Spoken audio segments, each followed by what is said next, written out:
Well, certainly, I love doing the spiders, because that was a good few days of just stabbing imaginary creatures, just stabbing the air very ferociously, and clambering about over trees and climbing up stuff. Yeah, I loved that. I really liked it.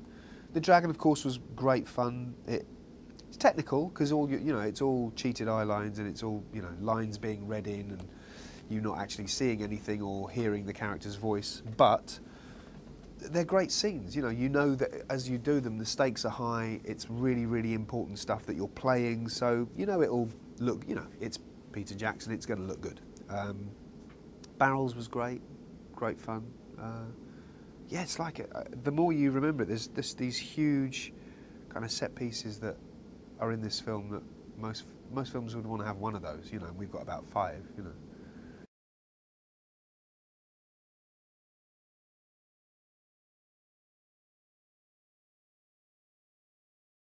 He's really surpassed himself, I think.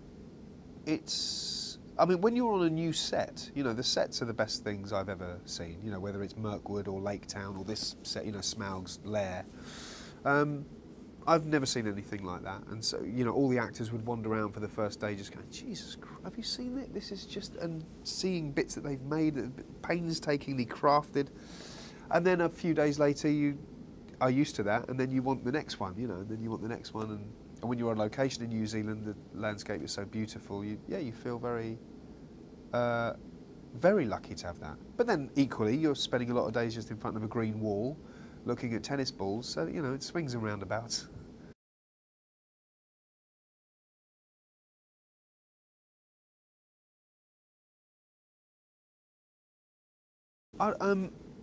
Yeah, you get some of that. Yeah, I get a bit of that when I travel. But actually, I think because I don't know. I think unless you know me anyway, I don't think I look particularly like Bilbo. Do you know what I mean? So I don't, without the ears and the feet and the wig, I'm fairly unmolested. When I'm around and about. So that's cool for me.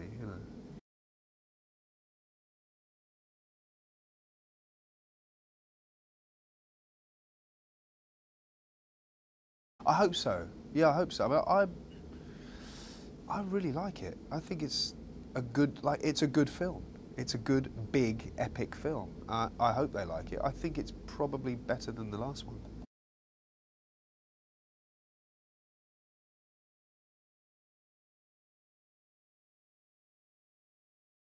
I know, but it's so perfect.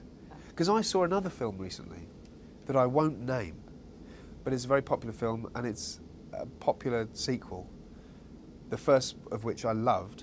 But yeah, when this one ends, I'm like, no, I'm not having that at all. Whereas this, I think is a proper cliffhanger. It makes you go, ah, as opposed to, huh? And that's the face I did on this other film, huh? And that's not the face you want.